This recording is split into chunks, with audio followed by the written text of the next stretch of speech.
Preface. The world is ruled by dead men. This statement may surprise you, but after a little thought, you would likely agree when you consider that all of the ideologies that serve as the foundations of all governments, religions, and social and civic institutions are built on dead men's ideas.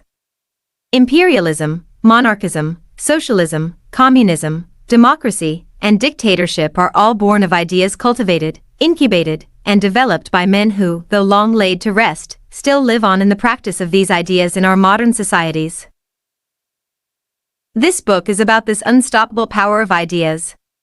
Our planet spins under the power of ideas, and these ideas are the source of the conditions on this earth. Consider this: every government in every nation is guided and regulated by ideas. All laws and legislation are products of ideas, and the social and cultural standards in all communities throughout the world are results of ideas that societies have embraced as acceptable and thus manifested in social behavior. This book is about an idea that was introduced to the earth by the creator of the earth, and was lost soon after the beginning of the human journey, and has ever since been the object of the search of the human spirit.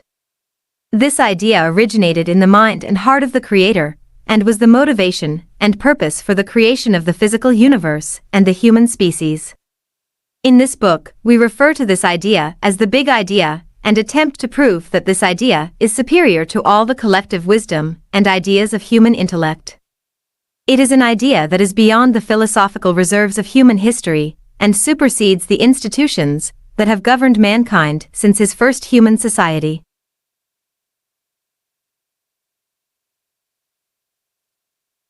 The Big Idea is not a new idea.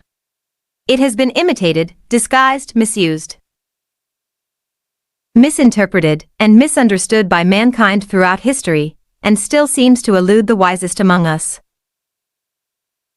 It is the human pursuit of this big idea throughout history that produced all the ideologies we have come to embrace, and this pursuit has germinated all the religions on earth that humans adhere to. This big idea is the only answer to the deep cry in the heart of every human, and only it can satisfy the perpetual vacuum in the spirit of mankind. What is this big idea? The Big Idea is the ideology that served as the foundation of the first and original government instituted on earth.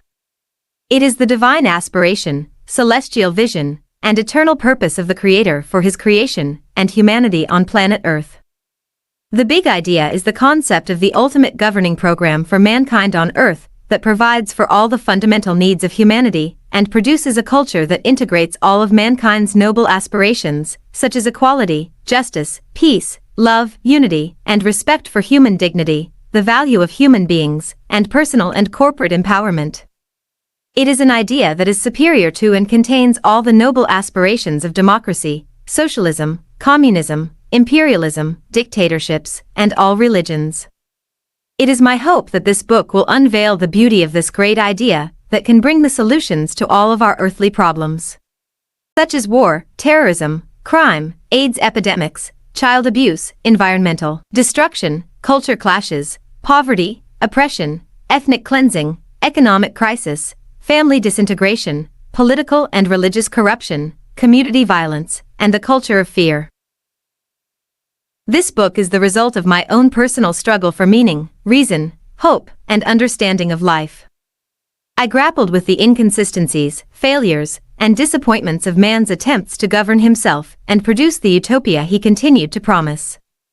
I was equally distressed and disillusioned by the promises of religions, as history exposed their massive defects, revealed in their extortion of resources, trading in warfare, destructive human crusades, inquisitions, oppression, complicity in the slave trade, corruption, and more recently, serving as the motivator of terrorism and the annihilation of innocent human life. My hope in science and education was dashed as I saw the advancement of knowledge and technology become the victim of immoral application and abused by power without conscience. Like millions, I retreated within myself, searching for answers that were not easily available within the structures and institutions that built our human society.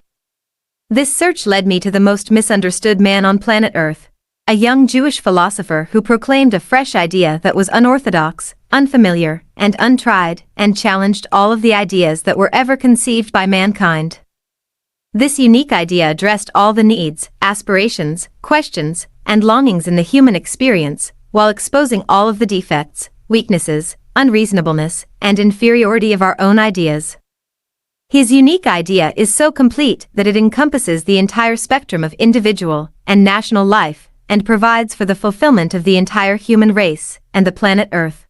This idea is not some metaphysical, nebulous, impractical, cosmic philosophy that could only work in another world, or that must be relegated to or preserved for some afterlife experience. Rather, it is a practical, reasonable, reachable, people-friendly ideology that is Earth-ready even though it originates in another realm. It's an idea that can work for national government, corporate business, civic life, families, and communities. It's an idea for children, adults, rich, poor, and all in between. I believe in this big idea so deeply, and testify of its evidence in my own life experience, that I have dedicated my entire life to propagating it and sharing it with every human I encounter. This idea is not religious dogma, or some narrow theological stance that isolates one from the rest of the human family. Rather, it supersedes any religious institutional position, and defies the limited boundaries of all other philosophies and ideologies of mankind. This big idea is so pure that it conflicts with all of our learned theses, and leads us to a frontier that appeals to the better nature of mankind. What is this idea? It's the divine conception of the colonization of Earth by the kingdom of heaven. It impacts Earth's territory with the loving culture of heaven on Earth, producing a colony of citizens who exhibit the nature, values, morals, and lifestyle of heaven on Earth. This is not a religious idea, but a global invasion of love, joy, peace, goodness, kindness, justice, patience, and righteousness under the influence of the heavenly governor, the Spirit of God. It is the idea that humankind can be restored to the original passion, purpose, and plan of the Creator to extend His heavenly kingdom to earth through mankind. The celestial colony of heaven thus fills the earth with His divine nature, which is manifested in all human behavior. This is not religion but the manifestation of a government from another realm. What an idea! It's the big idea. Join me as we proceed to discover the greatest idea ever to be introduced to planet Earth. Learn why it could not come from Earth, but had to be brought here by the most benevolent king and ruler, sovereign of a country from another world. Introduction. Death can never kill an idea. Ideas are more powerful than death, they outlive men and can never be destroyed. As a matter of fact, ideas produce everything. Everything began as an idea, and is the result of the conception of an idea. This book itself is the result of an idea, and the paper on which it is printed used to be an idea. The shoes on your feet, the clothes on your back, the house in which you live, the car you may drive, the cup from which you drink, and the spoon you use were all just ideas that were delivered by some human effort. It is interesting to note, and history has proven that ideas cannot be destroyed. In fact, any attempt to destroy an idea seems to serve only to make it grow and multiply. Ideas that seem subdued or are forced to submerge in one generation will emerge in another generation and impact future ones. The most difficult thing to fight against is an idea. Philosophically speaking, ideas can never be destroyed by physical weapons such as swords, guns, tanks, nuclear weapons, or biological/chemical weapons. Ideas may have a shelf life, but can never be extinct. Why? Because they incubate in a place where no weapon can reach, the mind. If you kill a man, you do not destroy his ideas. Ideas can be transferred and live on for generations. This is why all ideologies live on no matter what your opinion of them may be. Imperialism, communism, socialism, democracy, dictatorship, and monarchism are all ideas that cannot be destroyed, even though the men who conceived them have died. This is why even the attempts to respond to the specter of terrorism are so difficult. Terrorism is an idea peddled by extremists. This idea is sold, traded, and transferred to the minds of others and becomes the philosophical foundation of the destructive behavior that has become the greatest security challenge of the 21st century. How do you fight terrorism? Can a bullet kill an idea?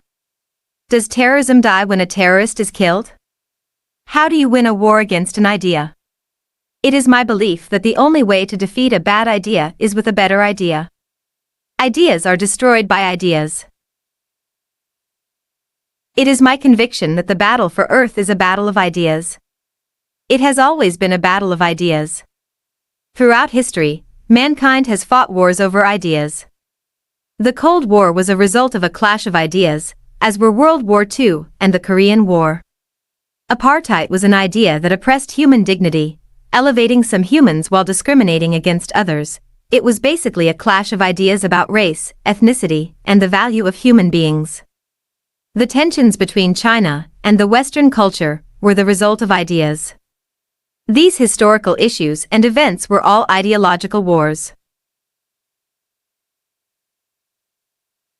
Perhaps at this point, since we have discussed so much about ideas, it would be helpful to give our attention to defining the concept of an idea.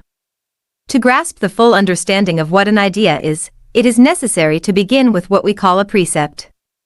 The word precept is a grammatical construct that incorporates the prefix pre-dash, which means before, and the word stem, sept, which means or implies thought. Therefore, the word precept means before thought, or the thought before the thought. In essence, a precept is the original thought that refers to the foundation thought. When a precept is conceived, it is then called an idea. An idea is therefore a conceived thought that becomes the foundation of a concept, which then develops into a mental image and produces a product. Therefore, an idea can be, and usually is, the source of creation. Creation is a manifested idea.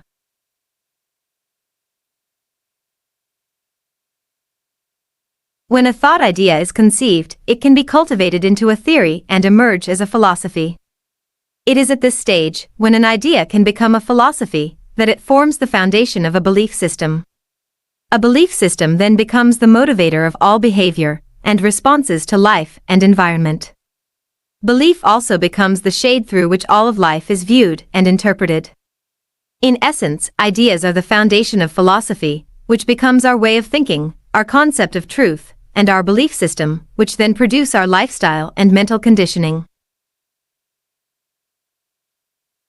Nothing is as powerful as philosophy, and the source of philosophy is precepts, which are the ideas we come to conceive and accept.